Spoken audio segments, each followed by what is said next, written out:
मित्रांनो, आपल्या महाराष्ट्राच्या राजकारणाला घराणेशाहीचा मोठा वारसा आहे. एखाद्या विशिष्ट भागावर, जिल्ह्यावर, तालुक्यावर किंवा शहरावर एकाच घराण्याचं अनेक वर्षांपासून वर्चस्व असल्याचं आपण पाहतो. मग त्यात ठाकरे आहेत, पवार आहेत, मुंडे आहेत किंवा देशमुख आहेत. कोणतीही निवडणूक असो, त्या ठराविक भागातील मतदारांना त्या नावाशिवाय दुसरा पर्याय दिसतच नाही. किंबहुना यांनीच दुसरा पर्याय तयार होऊ दिला नाही. असंच काही सचित्र मराठवाड्यातील एका तालुक्यावर आहे. आता मराठवाडा म्हटल्यावर तुम्हाला वाटत असेल की ते एकतर मुंडे असतील, देशमुख असतील किंवा चव्हाण असतील. पण यापैकी तिघांचाही या तालुक्यावर वर्चस्व नाही. हा तालुका आहे बीड जिल्ह्यातील बीड तालुका. मराठवाडा किंवा बीड म्हटल्यावर लोकांना मुंडे कुटुंब आठवतं. पण बीड जिल्ह्यात मुंड्यांशिवाय अजून एक कुटुंब आहे, ज्यांचं बीड तालुक्यावर मागच्या 40 वर्षांपासून एक हाती वर्चस्व आहे. आणि हे घराणं आहे क्षीरसागर घराणं. बीड मराठवाड्याचं राजकीय केंद्रस्थान. इथलं राजकारण अनेक दशकांपासून एका कुटुंबाभोवती फिरतं. क्षीरसागर कुटुंब बीड शहराची आणि तालुक्याची सत्ता म्हणजेच विधानसभा आणि नगरपरिषद मागच्या अनेक वर्षांपासून याच कुटुंबात आहे. कधीकधी तर थेट लोकसभासुद्धा याच घरात आणली आहे. विधानसभेचा एखादा पद वगळता बीड तालुक्यावर क्षीरसागर कुटुंबाची सत्ता आहे. पण नगरपरिषद मात्र मागच्या 30 वर्षांपासून यांचीच सत्ता आहे. नुकत्याच महाराष्ट्रात नगरपरिषद निवडणुका पार पडल्या. यात बीडची नगरपरिषदही पार पडली. नगरपरिषद सत्ता मिळवणं ही केवळ एक प्रशासकीय जागेवर सत्ता मिळवणं नसतं, ती निवडणूक असते शहराच्या विकासाची दिशा ठरवणारी निवडणूक. बीड नगरपरिषद यंदा राज्यात सर्वात जास्त चर्चेत राहणारी नगरपरिषद ठरली. याचं कारणही तसंच आहे. एकाच कुटुंबातील दोन भाऊ नगरपरिषदेच्या सत्तेसाठी एकमेकांवर खालच्या पातळीवर जाऊन टीका करत होते. आणि सर्वात महत्त्वाचं म्हणजे बीड नगरपरिषद मराठवाड्यातील सर्वात मोठी नगरपरिषद आहे. तब्बल 1,80,000 मतदार बीड नगरपरिषदेमध्ये आहेत. आज आपण याच बीड नगरपरिषदेच्या निवडणुकीचं सखोल विश्लेषण करणार आहोत. या निवडणुकीत पुन्हा एकदा क्षीरसागर बंधू म्हणजेच आमदार संदीप क्षीरसागर आणि त्यांचे बंधू योगेश क्षीरसागर यांचाच गड का मजबूत दिसत आहे? क्षीरसागर कुटुंबाचा हा राजकीय वारसा नेमका काय आहे? त्यांनी बीडवर इतकी दशके आपली पकड कशी कायम ठेवली? विशेषतः समाजाचं आणि जातीय समीकरण कसं आहे? ते त्यांचा विजय निश्चित कसा करत आहेत? या प्रश्नांची उत्तरं तुम्हाला केवळ राजकीय आकडेवारीतून नाही, तर बीडच्या मागील अनेक वर्षांच्या इतिहासातून मिळणार आहेत. त्यामुळे हा व्हिडिओ शेवटपर्यंत नक्की बघा. नमस्कार मंडळ, तुम्ही पाहत आहात तुमच्या हक्काचं आपला महाराष्ट्र न्यूज. तर तुम्हाला व्हिडिओ आधी एक आठवण करून देते, तुम्ही तुमच्या हक्काच्या आपला महाराष्ट्र न्यूज या चॅनलला सबस्क्राईब केलं नसेल तर लगेच सबस्क्राईब करा. तर बीड जिल्हा म्हटलं की सर्वांना मुंडे कुटुंबाची बीडवर असलेली मक्तेदारी आठवते. 1990 पासून मुंडे कुटुंबानं बीड जिल्ह्यावर आपली राजकीय मक्तेदारी कायम ठेवलेली आहे. तसं पाहिलं तर बीड जिल्ह्यातील प्रत्येक तालुक्यावर घराणेशाहीचा बडगा आहे. मग ते मुंडे असोत, क्षीरसागर असोत, मुंदडा असोत, सोळ असोत किंवा पंडित असोत. पण या सर्व कुटुंबांना कधी ना कधी दुसऱ्याकडून नक्कीच आव्हान मिळालेलं आहे. पण बीड नगर परिषदेमध्ये क्षीरसागर कुटुंबाची मागच्या 30 वर्षांपासून मक्तेदारी आहे. सोनाजीराव क्षीरसागर यांनी या कुटुंबाच्या राजकीय प्रवासाची सुरुवात केली. 1972 मध्ये पहिल्यांदा या घरात केशरकाकू क्षीरसागर यांच्या रूपात आमदारकी आली. याच केशरकाकू क्षीरसागर यांना बीड जिल्ह्यातील सर्वात कर्तबगार महिला म्हणून ओळखलं जातं. त्या 3 वेळा बीडच्या खासदार झाल्या आहेत. तसेच अनेक वेळा त्यांनी आमदार म्हणूनही काम पाहिलं आहे. पण जेव्हा एका बाईसाठी राजकारणात येणं आणि लोकांनी स्वीकारणं हे अशक्य होतं, तेव्हा या केशरकाकूंनी धाडस दाखवून राजकीय मार्ग स्वीकारला.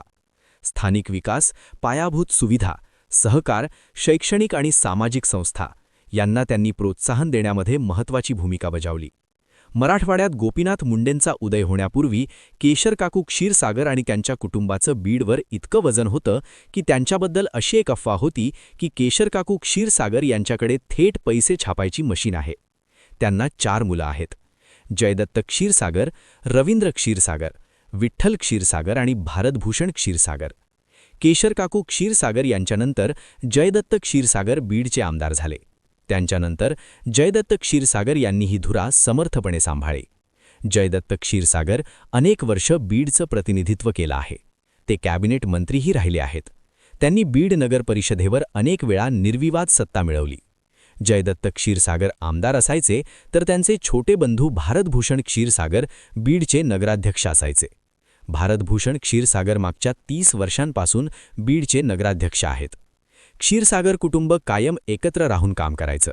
पण क्षीरसागर कुटुंबात 2019ला फूट पडली. जयदत्त यांचे पुतणे आणि रवींद्र क्षीरसागर यांचे चिरंजीव संदीप क्षीरसागर यांनी चुलते आणि तत्कालीन मंत्री जयदत्त क्षीरसागर यांच्या विरोधात बीड विधानसभा लढवली. यात अगदी कमी मताने संदीप क्षीरसागर यांचा विजय झाला. पुढे क्षीरसागर कुटुंबात आणखी एक फूट पडली. नगराध्यक्ष भारतभूषण क्षीरसागर यांचे चिरंजीव योगेश यांनी अजित पवार गटातर्फे आपलेच भाऊ आमदार संदीप क्षीरसागर यांच्या विरोधात मागची विधानसभा लढवली.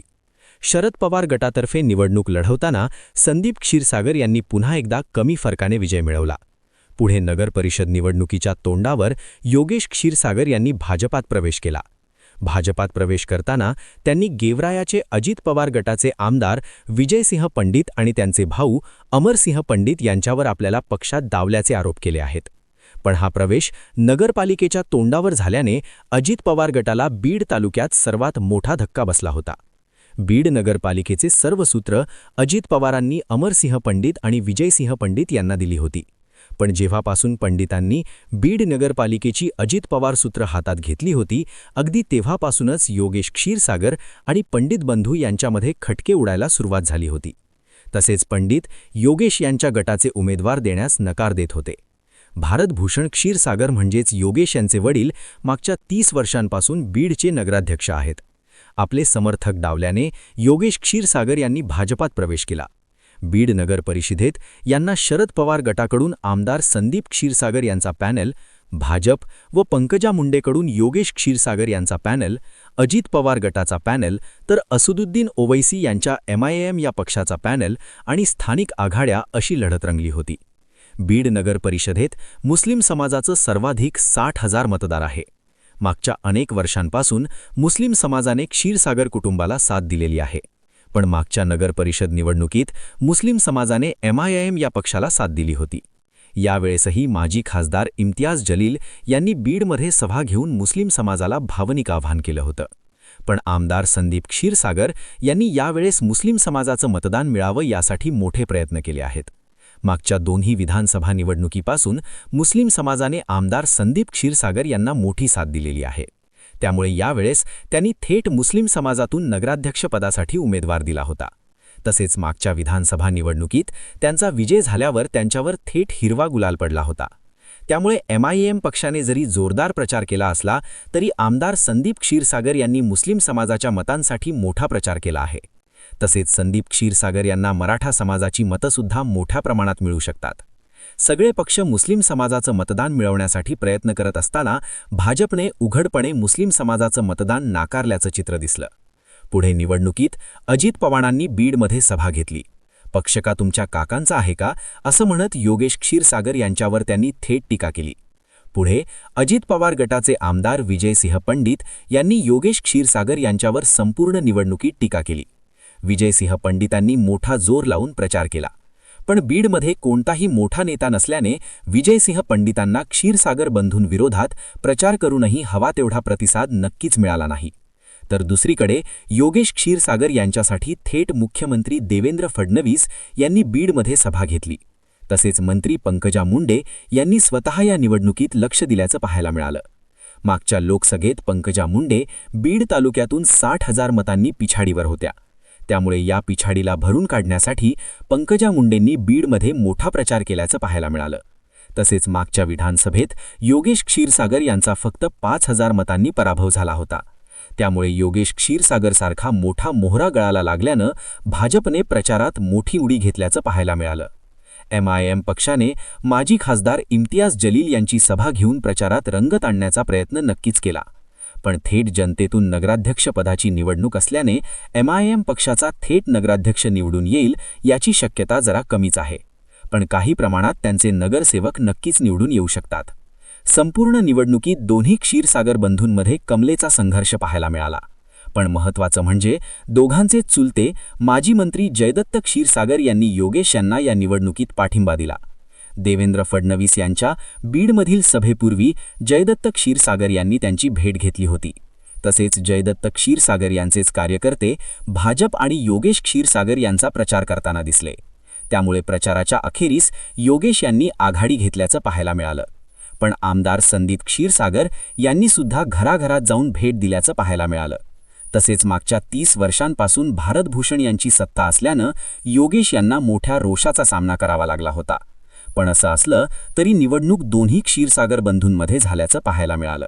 त्यामुळे मागच्या 30 वर्षांपासून बीड नगर परिषदेवर सत्ता असूनही पुन्हा एकदा क्षीरसागर बंधूंचीच सत्ता येण्याची शक्यता आहे. तुम्हाला काय वाटतं, बीड नगर परिषदेवर नक्की कोणत्या क्षीरसागर बंधूंची सत्ता येऊ शकते? तुमची मतं आम्हाला कमेंट्समध्ये नक्की सांगा. आणि अशाच राजकीय बातम्यांसाठी तुमच्या हक्काचं आपला महाराष्ट्र न्यूज या चॅनलला नक्की सबस्क्राईब करा.